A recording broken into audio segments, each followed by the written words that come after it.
The soft flicker of Christmas lights cast a warm, golden glow across the dining table. Struggling to thaw the cold ache lodged in my chest. My wife's father raised his glass, a sly smile curling his lips, his voice thick with the smug certainty of a man convinced he'd outwitted destiny. "Allow me to introduce Dave," he declared, his tone brimming with the arrogance of someone who thought they'd rewritten my future. "The perfect match for Sarah once her marriage is behind her." A wave of courteous chuckles rippled through the room. Sarah's laugh sparkled a touch too vibrantly, her hand brushing Dave's arm with a familiarity that stung. I spread butter on my bread with a calm that veiled the tempest raging inside.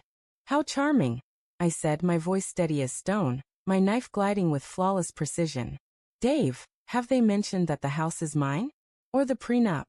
The clink of silverware halted. Sarah's sip of wine faltered, catching in her throat. Her father's eyes widened in shock. Dave shifted, unease creeping into his posture. I chewed slowly, letting the silence carve its own sharp edges. I wed Sarah because I believed in the vision we shared. Her smile in college, bold, untamed, luminous, had been a guiding star. Her father always deemed me unworthy, my lack of riches or prestige a perpetual mark against me. Yet Sarah chose me, or so I thought. Together, we built a life, a home, stitching memories into its foundation and photographs. My love for her required sacrifices, parts of myself I gave freely. In exchange, she brought light, until she brought betrayal. The first clue was faint. A late-night meeting, her clothes tinged with an unfamiliar scent. Her phone hummed with messages she shielded from my sight. I wanted to trust her, but trust eroded when I found the emails.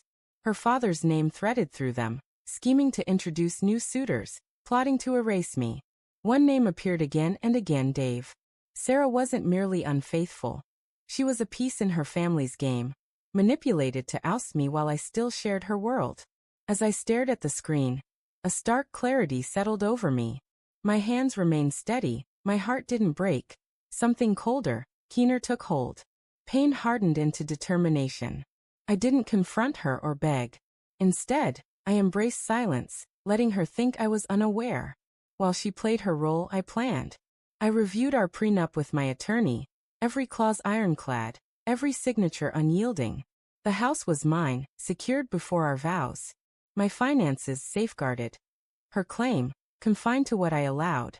I collected proof, screenshots, call logs, bank transfers she thought hidden. Each piece pointed to Dave and her father. I smiled warmly at dinners, kissed her tenderly, offered her flowers. She mistook my kindness for fragility, blind to the trap closing around her schemes. Vengeance isn't a blaze of anger. It's a meticulously crafted structure, every element intentional, every move precise. I quietly moved assets, locked down accounts, ensuring no safety net would catch her when the truth emerged. I encouraged her extravagance, designer gowns, trips with friends, never objecting, wanting her unguarded, vulnerable. Dave, I studied closely. A man with a broken marriage and debts cloaked by charm. Strong only until pressure exposed his weakness. Ideal. When Christmas invitations went out, I knew it would be their moment. Her father reveled in the drama of presenting Dave as my successor, expecting to shame me.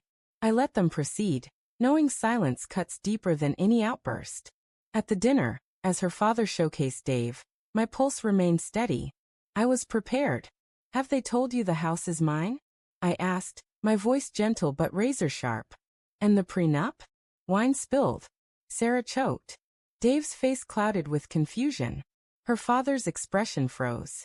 I leaned back, letting the silence dismantle their carefully staged scene.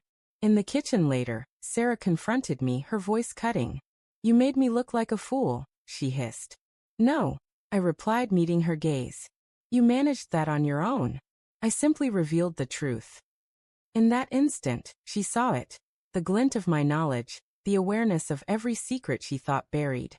She tried to argue, but I cut her off with one directive. "Check your email." Her hands shook as she opened the files. Screenshots, financial records, messages. Copies had already reached my lawyer, hers, even Dave's former spouse. A detailed archive of her betrayal, methodically compiled. She didn't weep. She stood motionless, silenced by the realization that her foundation had been swept away. 2 weeks later, the divorce was finalized. She fought, but the prenup held firm. Her father's hired attorneys found no cracks. Every move they made, I'd foreseen. Dave disappeared before the ink dried, uninterested in a woman without wealth, his allegiance tied only to the fortune her family assumed she'd secure through me. Her father, once so bold with his toast to my replacement, now avoided my eyes. For the first time, he had no words. The house stands quiet now. Its walls stripped of her photographs, her laughter vanished. I walk its rooms without bitterness. I'm not broken. I'm free. When asked if I regret it, if I miss her, I answer truthfully. Regret is for those who stood idle. I acted. Betrayal didn't destroy me, it shaped me. At that Christmas dinner, they thought they'd defeated me. But I wasn't the one undone. I was the architect of their collapse. As I buttered that bread, calm as a winter morning, I knew the truth. They never saw the blade until it shone.